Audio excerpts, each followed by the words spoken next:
صوفی صاحب قبلہ نے قرآن کریم کی اس آیت کریمہ کو اپنی زندگی کا نصب العین بنا لیا۔ صوفی صاحب قبلہ نے قرآن کریم کی اس آیت کریمہ کو ہمیشہ اپنی نظروں کے سامنے رکھا کہ کامیاب وہی ہوگا جو صاحب ایمان ہوگا، اور صاحب ایمان اگر ہو گیا تو یہ مت سمجھے کہ ہمارا ایمان ادھر ادھر نہیں جا سکتا ہے، ہم کلمہ پڑھ لیتے ہیں، ہم صاحب ایمان ہو گئے تو ہمارے ایمان کو کوئی برباد نہیں کر سکتا۔ جس نے یہ تصور کر لیا اس نے گویا اپنے آپ کو گڈھے میں ڈالنے کا سامان فراہم کر لیا۔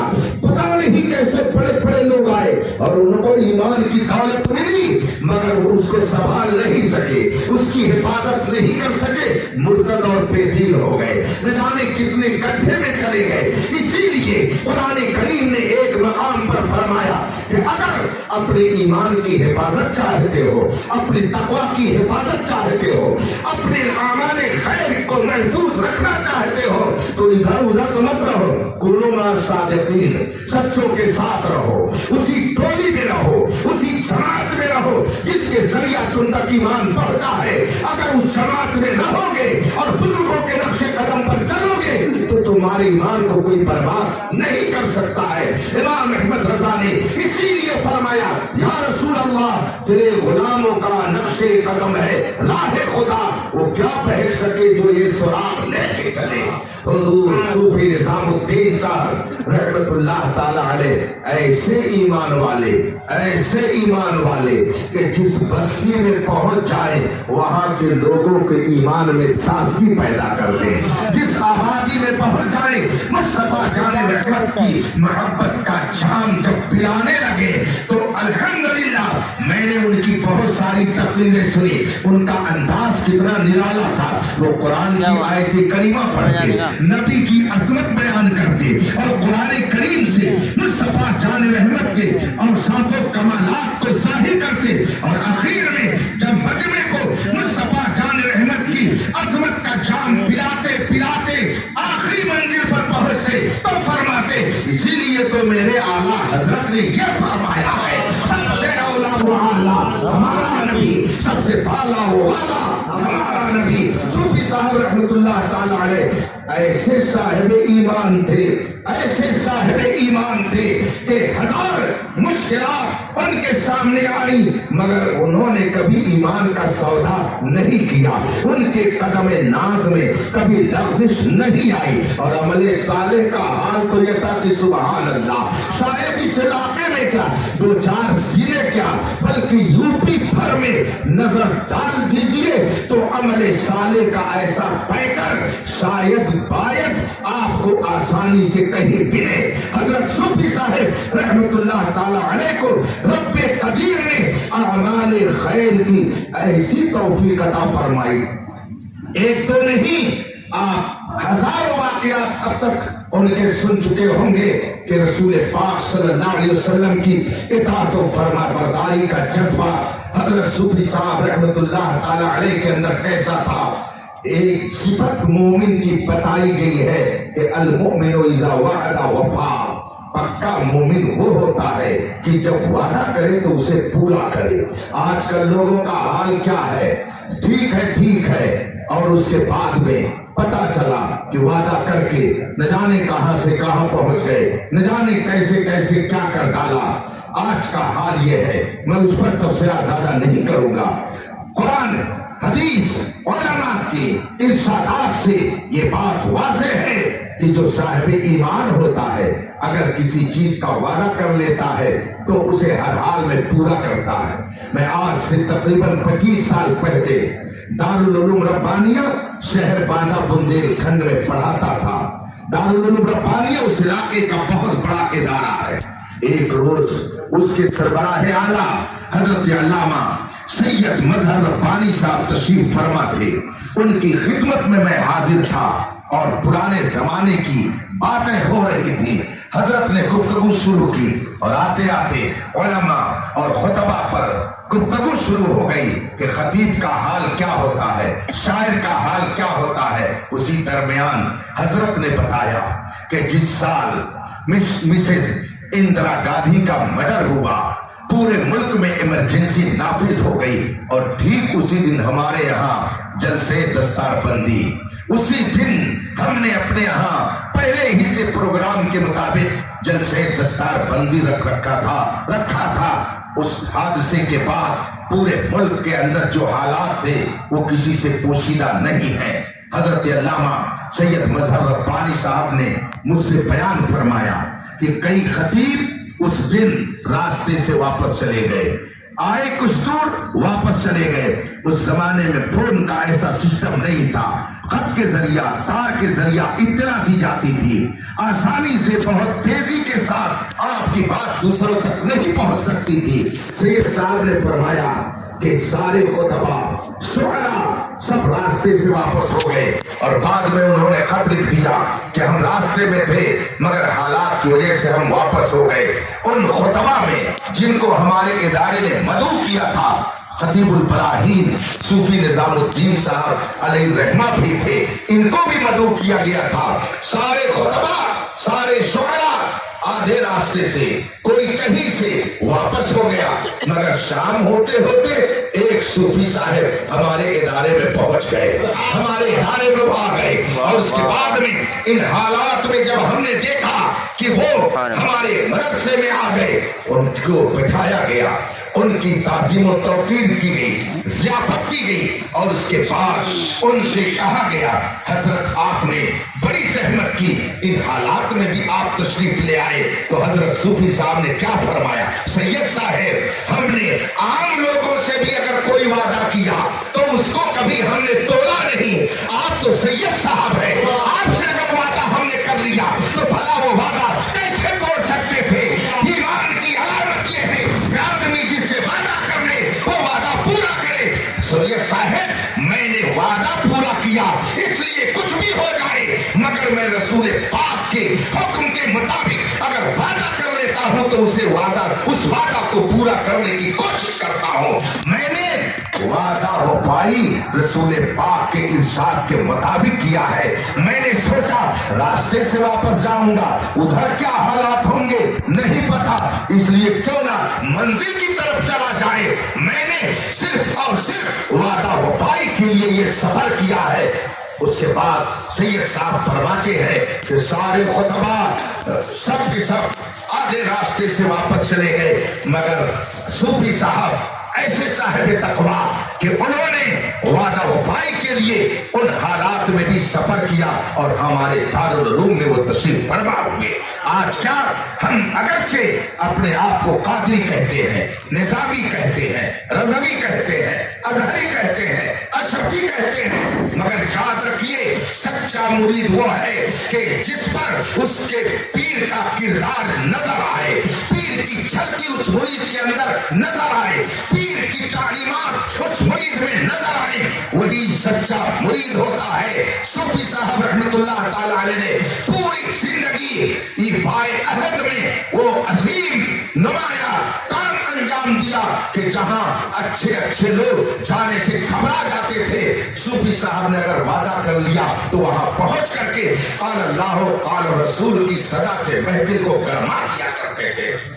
एक मौके पर किसी शख्स ने, आप ये सब सुनते ही रहते हैं, किसी शख्स ने अपने गांव में प्रोग्राम रखा और सूफी साहब को आजमाने के लिए उसने लिफाफे में 1 रुपया भर करके दे दिया, 1 रुपया भर करके दे दिया नजराने के तौर पर।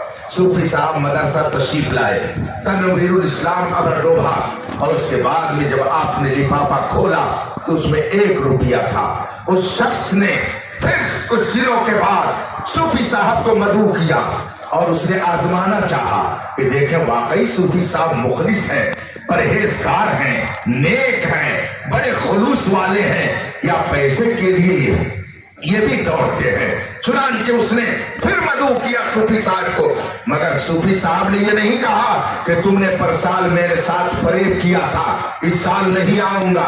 सूफी साहब ने ये नहीं फरमाया कि तुमने पर साल मुझको 1 रुपया नजराना दे करके भेजा था, फिर इस साल तुम आ गए। नहीं, सूफी साहब ने फिर खुशी बखुशी उसकी दावत को कबूल कर लिया और उसके बाद फिर वहां तशरीफ ले गए और आपने फिर वहां पहुंच करके लोगों के درمیان اللہ اور رسول کی بات رکھی اور جب وہاں سے چلنے لگے تو اسی شخص نے معافی مانگتے ہوئے کہا حضرت میں نے کچھ لوگوں کے کہنے پر آزمانے کے لیے ایسا کیا تھا کہ صوفی صاحب پیسے پہ چلتے ہیں یا خلوص ہے ان کے اندر، میں معذرت چاہتا ہوں جو گزشتہ سال میں نے نہیں دیا وہ بھی حاضر ہے اور جو اس سال میں نے آپ کو دعوت دی ہے یہ نظر میں آپ کی خدمت میں پیش کرتا ہوں۔ صوفی صاحب کے خلوص نے ایک آدمی کو صوفی صاحب کا گرویدہ بنا دیا اور اس نے سمجھ لیا کہ یہ مکر و فریب والے نہیں ہیں، یہ اللہ کے مخلص بندوں میں۔ کیا ہم بھی ایسے کرتے ہیں؟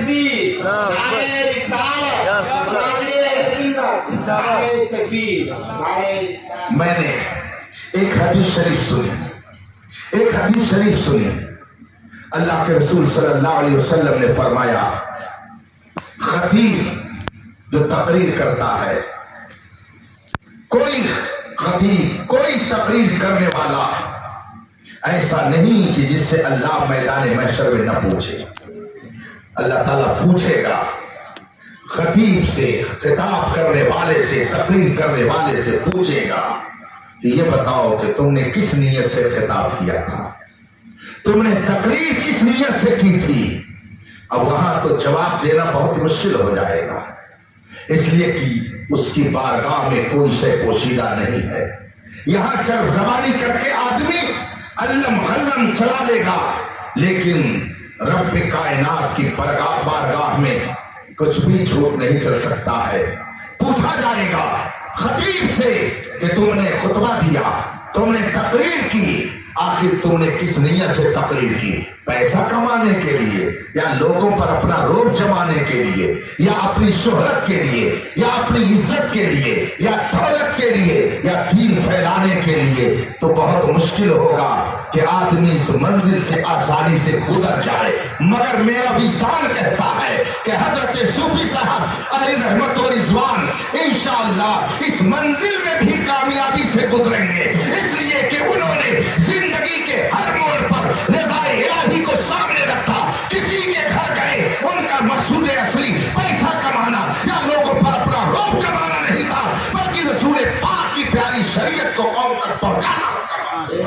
عامل الصالحات جنہوں نے دولت ایمان حاصل کی اور اچھے عمل کیے، صوفی صاحب کے اچھے عمل کا حال کیا تھا؟ اللہ اکبر۔ میں خود ایک بار حضرت کی خدمت میں بیٹھا تھا تو میں نے صوفی صاحب رحمت اللہ علیہ سے پوچھا حضرت آپ نے حج کتنی مرتبہ کیا؟ حضرت صوفی صاحب رحمت اللہ علیہ نے فرمایا مولانا ایک بار حج کیا۔ حضرت کا جو طریقہ تھا گفتگو کا، فرمایا ایک بار حج کیا۔ میں نے کہا حضرت آپ تو کئی بار حج کر سکتے تھے، اللہ نے بہت نوازا ہے، آپ نے ایک بار حج کیا۔ حضرت صوفی صاحب رحمت اللہ تعالیٰ نے کتنا پیارا جواب دیا۔ مجھ سے خود حضرت نے فرمایا، کوئی دوسرا نہیں راوی ہے کہ اس نے کچھ جھوٹ ملا دیا ہو۔ صوفی صاحب کی خدمت میں بیٹھا ہوا تھا اور گفتگو چل رہی تھی۔ میں نے جب یہ سوال کیا کہ آپ نے حج کتنی مرتبہ کیا، صوفی صاحب رحمت اللہ علیہ نے فرمایا ایک بار حج کیا۔ میں نے کہا حضرت اللہ نے آپ کو بہت نوازا تھا تو آپ نے ایک ہی بار حج کیوں کیا؟ کتنا عبرت ناک، نصیحت آمیز، شریعت مطہرہ پر عمل کرنے والا جواب صوفی صاحب نے دیا۔ فرماتے ہیں کہ زندگی میں ایک مرتبہ حج کرنا فرض ہے، ایک مرتبہ حج کرنا فرض ہے، میں نے وہ فرض ادا کر لیا۔ اب اس کے بعد پھر دوبارہ اگر میں جاتا تو مجھے فوٹو کھنچوانا پڑتا اور یہ حج نفل ہوتا۔ حج نفل کے لیے ایک حرام کام کرنا یہ میرے بس کی بات نہیں تھی۔ دل نے تو کئی مرتبہ چاہا کہ نبی کی بارگاہ میں حاضری دی جائے۔ کون مومن ہوگا کہ جو نبی کے دربار میں ہمیشہ حاضری کی تمنا نہ کرتا ہو؟ شاعر نے کتنے پیارے انداز میں کہا ہے، مدینہ جاؤں پھر آؤں، مدینہ پھر جاؤں، اسی میں عمر ہماری تمام ہو جائے۔ حضرت حسن بریلوی فرماتے ہیں مر کے جیتے ہیں جو جاتے ہیں مدینہ اے حسن، اور مر کے جیتے ہیں جو آتے ہیں مدینہ چھوڑ کر۔ کون بندے مومن ہوگا کہ جو مدینہ منورہ کی زیارت کو अपने लिए सआदत दारैन का जरिया न समझता हो। सूफी साहब ने फरमाया कि कई बार दिल में ये बात आई कि मुझे मदीने मुनव्वरा की हाजिरी नसीब हो जाए और मैं फिर हाजिरी दूं, लेकिन हज फर्ज था वो मैंने अदा कर लिया।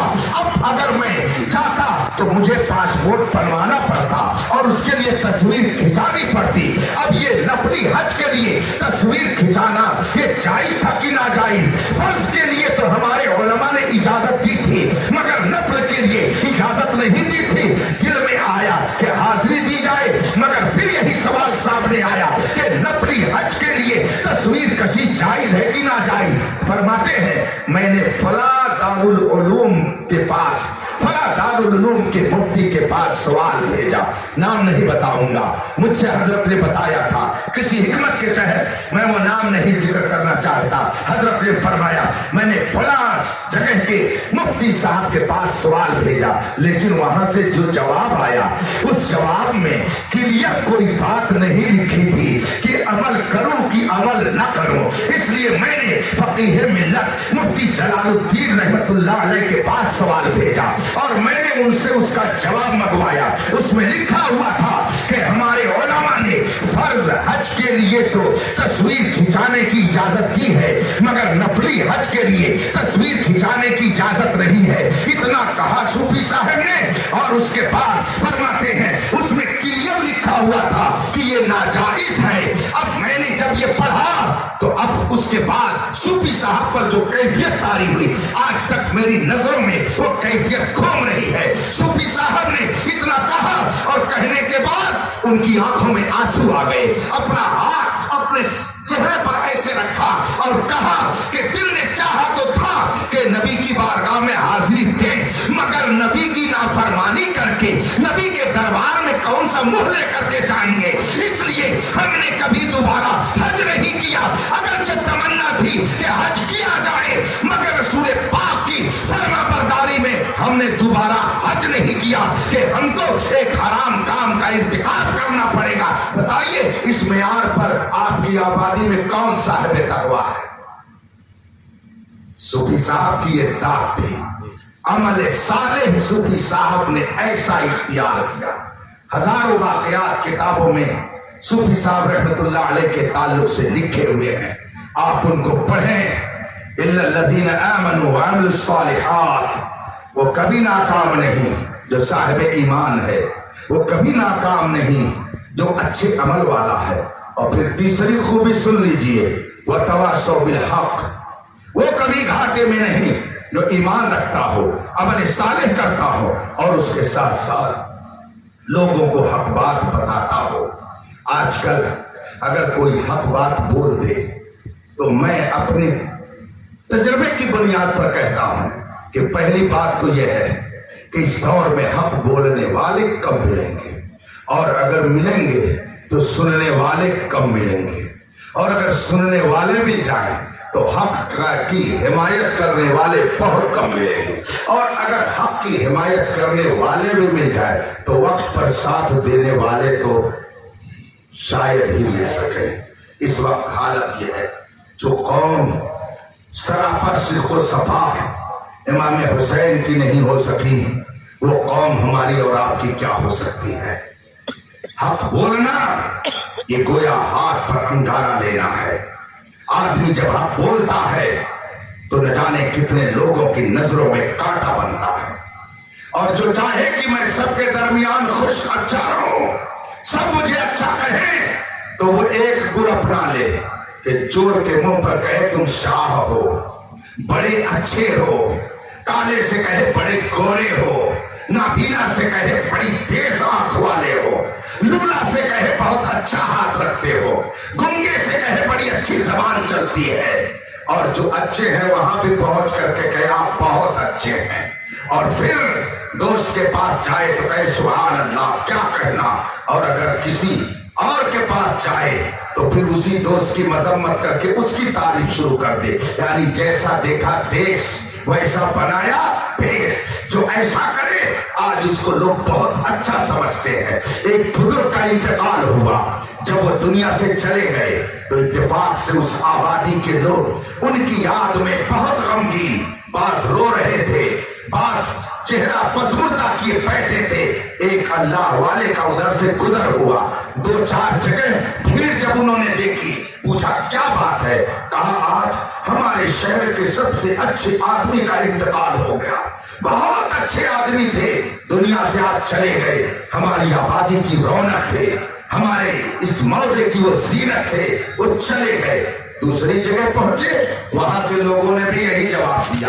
तीसरी जगह पहुंचे, वहां के लोगों ने भी यही जवाब दिया। वो आलिम, वो बुजुर्ग जलाल में आ गए और उन्होंने फरमाया कि सबसे खराब आदमी इस आबादी का आज दुनिया से रुखसत हो गया। जो ही उसने ये कहा, जाहिर सी बात है आजकल लोगों का हाल क्या है, हुजूर की तौहीन पर ये जलाल नहीं आएगा, मगर पीर की तौहीन हो जाए तो फौरन ये चाकू निकाल लेंगे कि हमारे पीर को तुमने क्यों ऐसा कह दिया।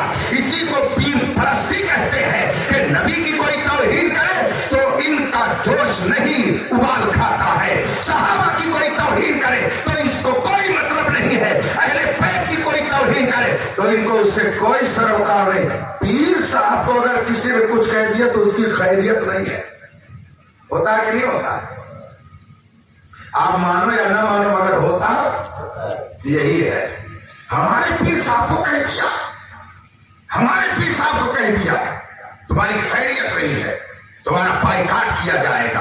पीर साहब को बुरा कह दे तो उसका बाइकाट किया जाएगा, और कोई नबी को बुरा कहे तो उससे दोस्ती की जाएगी, उसको अपना बनाया जाएगा। और अगर कोई कह दे नबी के गुस्ताखों से दूर रहो तो कहेंगे मौलाना साहब तो लड़ाने की बात करते हैं, मौलाना साहब तो इख्तिलाफ की बात करते हैं। इसका मतलब है कि अभी आपने मकाम मुस्तफा को समझा नहीं, साथ मुस्तफा की आपने मारिफत नहीं हासिल की। अगर पीर के लिए आप किसी से जुदा हो सकते हैं तो मेरा ताजु शरिया कह गया, नबी से जो हो बेगाना उसे दिल से जुदा कर दो, पितर मादर बिरादर जान माल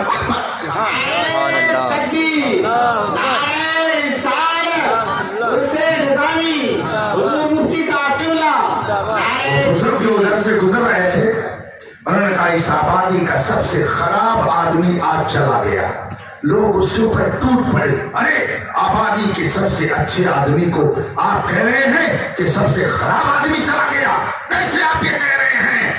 कहा सुनो, मुझ पे रोब ना जमाओ, मैं बहुत सारे बुजुर्गों को जानता, धौंस जमाने से काम नहीं चलता, हक बात बोलने वाला किसी की धौंस में नहीं आता, सच्चाई पर अमल पैरा रहने वाला वो किसी के रोब में नहीं आता। कोई आए सामने अगर बातिल है तो उसे बातिल कहा जाएगा। हमें इमाम हुसैन ने मैदान करबला से यही पैगाम दिया है कि मर्दे हक बातिल से हरगिज खौफ खा सकते नहीं, सर कटा सकते हैं लेकिन सर झुका सकते हैं। ये हक है, हक्कानियत का बोल पाला रहेगा। उन्होंने फरमाया ज्यादा रो मत जमाओ, हमको सब मालूम है। लोग सिलेंडर हुए, कहा आप ऐसे क्यों कह रहे हैं? उस बुजुर्ग ने फरमाया कि सुनो, मैं जब पहले मजमे में पहुंचा, पहली जगह जब मैंने आबादी के भीड़ से मुलाकात की तो सबने कहा बहुत अच्छे आदमी थे, दुनिया से चले गए। दूसरी जगह पहुंचा, उन्होंने भी यही कहा। तीसरी जगह पहुंचा, वहां जितने लोग थे उन्होंने भी यही कहा कि आबादी के सबसे अच्छे आदमी चले गए। फरमाते हैं इससे मैंने ये नतीजा निकाला कि ये मरने वाला कभी सच बोल करके नहीं गया, बल्कि जिसके सामने पहुंचा उसके मुंह पर उसी की तरह बात करता रहा। चोर के सामने भी उसकी तारीफ किया, शाह के सामने भी तारीफ किया, डाकू के सामने डाकू की तारीफ किया, नमाजी के सामने नमाजी की तारीफ किया। अगर इसने हक बात कही होती तो कुछ न कुछ जरूर इसके मुखालिफ होते, कोई मुखालिफ नहीं। इसका मतलब यह है कि इसने कभी हक बात बोली ही नहीं, सबके मुंह पर उसकी वाली करता रहा। इसीलिए इससे बदतर इस आबादी का कोई और नहीं था। सबसे बुरा आदमी आज आबादी से रुखसत हो गया है। इसलिए ये मत समझिए कि जिसको सब अच्छा कहें, कोई बुरा न कहे, वो बड़ा अच्छा है। जो सबके मुंह पर सबकी वाली करेगा, सब उसी को अच्छा कहेंगे, वरना जो हक कहेगा जाहिर सी बात है कि वो चोर को शाह नहीं कह सकता, बेनमाजी को नमाजी नहीं कह सकता है, वो शराबी को परहेजगार नहीं कह सकता है। तो जाहिर सी बात है कि शराबी की जब वो मजम्मत करेगा, जुआरी की जब वो मजम्मत करेगा, सानी की जब वो बुराई करेगा, तो शराबी और जुआरी तो उसको बुरा कहेंगे ना। लेकिन अगर कह दिया अच्छा चलो कोई बात नहीं है, ठीक है, थोड़े मनोरंजन के लिए अगर पी लो तो कोई बात नहीं है, खेल रहे जुआ चलो जरा दिल बहलाने के लिए कर लो, कहेंगे अरे बहुत अच्छे पीर साहब हैं, बड़े अच्छे मौलाना साहब हैं, ये तो कुछ नहीं बोलते हैं। और अगर उस बीच में कहीं बेचारा कोई हक बोलने वाला अलिम पहुंच गया, कहेंगे ये तो फितना फैलाने आ गया, ये तो इख्तिलाफ करने आ गया। सुनो कुरान करीम ने क्या फरमाया, हल यस्तविल अअमा वल बसीर, क्या बीना और नाबीना दोनों बराबर हो सकते हैं? क्या रोशनी और तारीकी दोनों बराबर हो सकती है? क्या धूप और छांव दोनों बराबर हो सकती है? कुरान कहता है कभी नहीं हो सकता। ईमान और कुफ्र भी बराबर नहीं हो सकते हैं, हक और बातिल दोनों बराबर नहीं हो सकते हैं। सूफी साहब रहमतुल्लाह ताला अलैह अपनी जिंदगी में इसी नस्बुल ऐन पर कायम रहे। मेरे मोहल्ला बिधियानी, मेरा घर खलीलाबाद, मेरे मोहल्ले में सूफी साहब ने कई मरतबा सफर फरमाया, कई मरतबा तशरीफ ले गए। इस फकीर के घर पर भी सूफी साहब रहमतुल्लाह अलैह ने कयाम फरमाया। सूफी साहब रहमतुल्लाह ताला अलैह के बहुत सारे वाकयात मेरी आबादी के बड़े बूढ़े बयान करते थे कि हम सूफी साहब के पास पहुंचे तो ये हुआ, सूफी साहब ने हमारी यूं इस्लाह की, सूफी साहब ने हमारे बारे में ये फरमाया।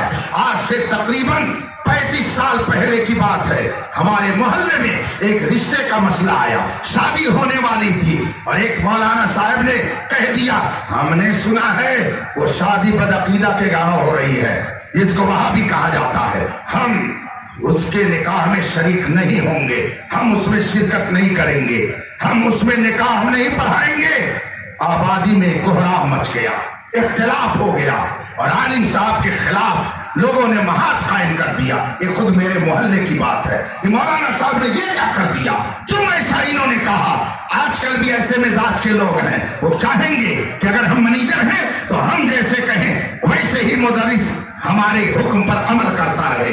कई जगहों का मैंने वाकया सुना कि अगर इमाम ने इनकार कर दिया या मुदर्रिस ने इनकार कर दिया कि मैं निकाह नहीं पढ़ाऊंगा, वो बदअकीदा है, तुम जो चाहो करो, तो अब गांव भर मिल करके उस इमाम को, उस मुदर्रिस को निकालने के चक्कर में पड़ जाते हैं और फिर कोई न कोई तदबीर अपनाकर उसे निकाल कर बाहर ही कर देते हैं। ये नहीं रह सकता यहाँ पर। हमारे यहाँ भी ये मसला पेश आ गया। बिधियानी मोहल्ले में कुछ बड़े बूढ़ों ने कहा देखो भाई, बात शरीयत की है, इसलिए शरई मसले में हम अपनी तबीयत से कुछ नहीं कहेंगे। कहा फिर क्या होना चाहिए? कहा इसमें बड़े उलमा का सहारा लिया जाए, जो वो कहेंगे उस पर अमल होगा। चुनांचे लोगों ने तय किया किसके पास चलना है। सब ने कहा इस इलाके की सबसे बरगुजिया शख्सियत, प्यारी शख्सियत, आमिल शख्सियत, मुत्तबे शरीयत शख्सियत, मोतबर शख्सियत सूफी निजामुद्दीन की है, हम उनके पास चलेंगे, वो जो फैसला करेंगे उस पर हम अमल करेंगे। चुनांचे एक काफिला बिधियानी से अबरडोबा तनवीरुल इस्लाम पहुंचा। उसमें वो मौलाना साहब भी थे जिन्होंने ये मसला बताया था और फरमाया था कि मैं नहीं जा सकता हूं उस रिश्ते में, ना ही मैं निकाह पढ़ा सकता हूं, वो भी साथ में। पूरा काफिला बिधियानी से चलकर तनवीरुल इस्लाम पहुंचा और पूरी बात सूफी साहब रहमतुल्लाह अलैह के सामने रखी। उसमें सेठ भी थे, मेरी आबादी के अहम लोग भी थे, कुछ ऐसे लोग थे जो उधर की हिमायत में थे, मगर सूफी साहब ने सबकी बात सुनने के बाद फरमाया सुनो, हक वही है जो मौलाना ने कहा है, उसी पर अमल करो, सुन्नियत इसी का नाम है, इस पर कायम रहोगे तो अल्लाह और रसूल की रज़ा पाओगे। साहब ने इस तरीके से हक़ानियत को जाहिर फरमाया। चुनांचे जितने लोग मुखालिफ थे उन्होंने अपनी जबान को बंद कर दिया। ये एक वाकया नहीं, न जाने कितने वाकयात हैं। और ये जज्बा आया कहां से? शागिर्द अपने उस्ताद का पर्दा होता है, अपने उस्ताद का जलवा होता है। अभी आपने शेर में सुना कि हुजूर हाफिज मिल्लत नव्वरल्लाहु मरकदहू ने, हुजूर हाफिज मिल्लत ने अब उस जमाने में जब सूफी साहेब वहां पढ़ते थे फरमाया कि ये सूफी हैं, सूफी मिल्लत अभी कह करके आपने शेर में उनके ताल्लुक से सुना। हुजूर हाफिज मिल्लत रहमतुल्लाह ताला अलैह का बहुत मशहूर वाकया है। आपको मुबारकपुर के एक शख्स ने दावत दी और कहा हजरत मेरे यहाँ बारात आ रही है और आपसे मैं निकाह पढ़वाना चाहता हूँ। हुजूर हाफिज मिल्लत बड़े रकीबुल कल्ब थे, बहुत रहम दिल थे, हमदर्द कौम मिल्लत थे, जज्बे का लिहाज फरमाते थे, कौम की इज्जत और आबरू की भी वो लिहाज करते थे। आपने फरमाया ठीक है मैं आऊंगा। आप तशरीफ ले गए, बारात आई, हुजूर हाफिज मिल्लत ने निकाह पढ़ा दिया और निकाह पढ़ाने के बाद जब वहां से वापस होने लगे हजरत हुजूर हाफिज मिल्लत रहमतुल्लाह ताला अलैह का कोई मुंह लगा खादिम जो बड़ा करीबी था उसने पीछे से जल्दी से हाफिज मिल्लत के पास पहुंच करके कान में कहा हुजूर हाफिज मिल्लत से, हुजूर जो निकाह आपने पढ़ाया है ये सुन्नी नहीं था। हाफिज मिल्लत जलाल में आ गए, फौरन वहीं से वापस हुए और आने के बाद अभी उसी मजलिस में जो मजलिस अभी बाकी थी बाराती मौजूद थे, हाफिज मिल्लत रहमतुल्लाह अलैह ने खड़े होकर के कहा निकाह नहीं हुआ, नहीं हुआ, नहीं हुआ, अगरचे अब्दुल अजीज ने पढ़ाया है। इतना कह करके हाफिज मिल्लत फिर अलजामतुल शफिया में चले गए। उस दरगाह से फैज लिया हुजूर खतीबुल बराहीन ने तो जिंदगी भर सूफी साहब भी लोगों के दरमियान हक और बातिल का इजहार करके लोगों के ईमान की हिफाजत का काम करते। आप वाकई निजामी हैं तो हजरत सूफी साहब रहमतुल्लाह अलैह के मिशन पर चलिए। मैं पक्का कादरी बरकाती रज़वी हूं, पक्का बिल्कुल टनाटन वाला।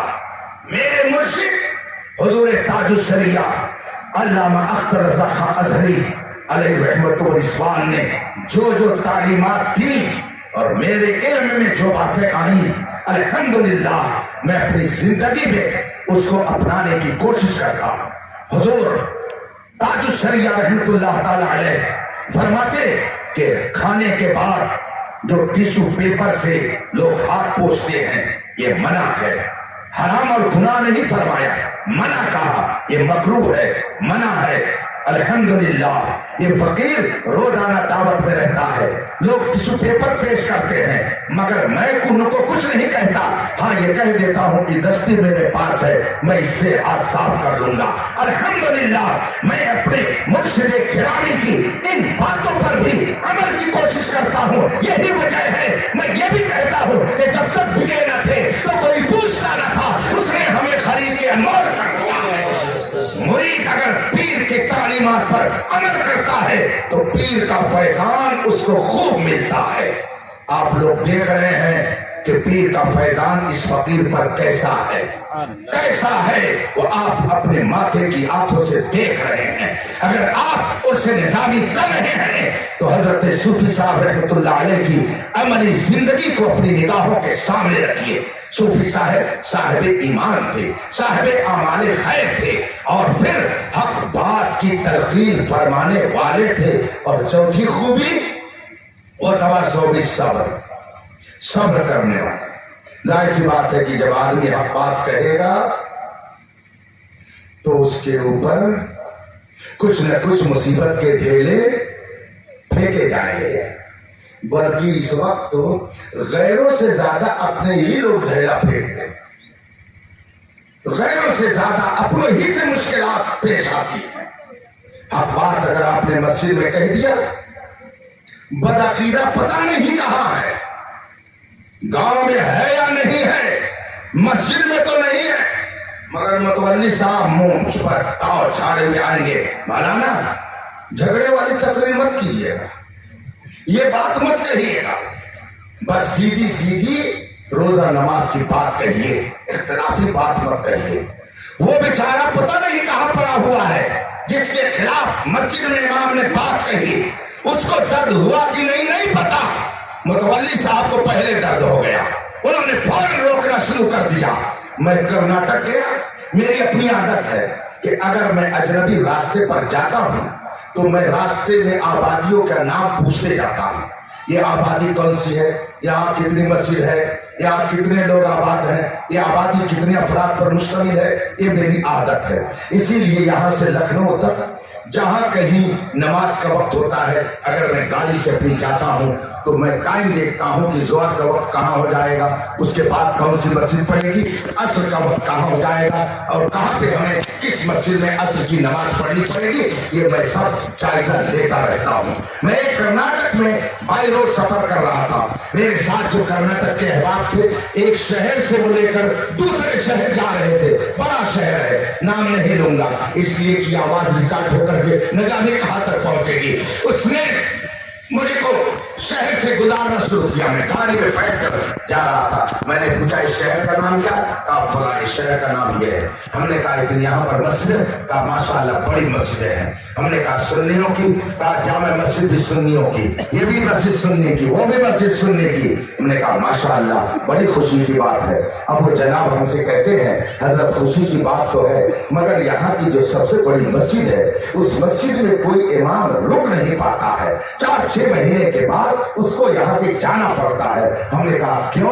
कहा बात यह है कि अगर कोई इमाम आया और उसने एक खास टॉपिक पर तकरीर कर दी तो दूसरे दिन उसका पूरा बिस्तर लपेट दिया जाता है। हमने कहा ऐसा क्यों है? तो बताने लगे कि इसका जो मुतवल्ली है वो बहुत बड़ा सूदखोर है, सूद खाता है। अगर इमाम साहब ने किसी जुमा में सूद के खिलाफ तकरीर कर दिया तो वो कहता है मेरे खिलाफ तकरीर करके मुझसे तनख्वाह लोगे, मैंने ही तुमको रखा है, इसलिए तुम मेरी मुखालफत में अगर तकरीर करोगे तो इस मस्जिद में नहीं रह सकते, बोरिया बिस्तर उठाओ चले जाओ। आप जरा गौर कीजिए कि अगर मुतवल्ली सूदखोर है और सूद के खिलाफ आलिम तकरीर कर दे तो उसको मस्जिद से निकाल दिया जाए। अक्सर बेनमाजी है, अगर मुतवल्ली बेनमाजी हो और नमाज की फजीलत और बेनमाजियों की मजम्मत अगर आलिम कर दे तो क्या उसको निकाल करके बाहर कर देंगे? एक चोर है, चोरी के खिलाफ आलिम तकरीर करता है, अब चोर कहता मैं तेरे सीने से हूं, चलो यहाँ से, तो बताइए हम बात कौन बताएगा? सच्चाई आप तक कैसे पहुंचेगी? नेक अमाल आप कैसे करेंगे?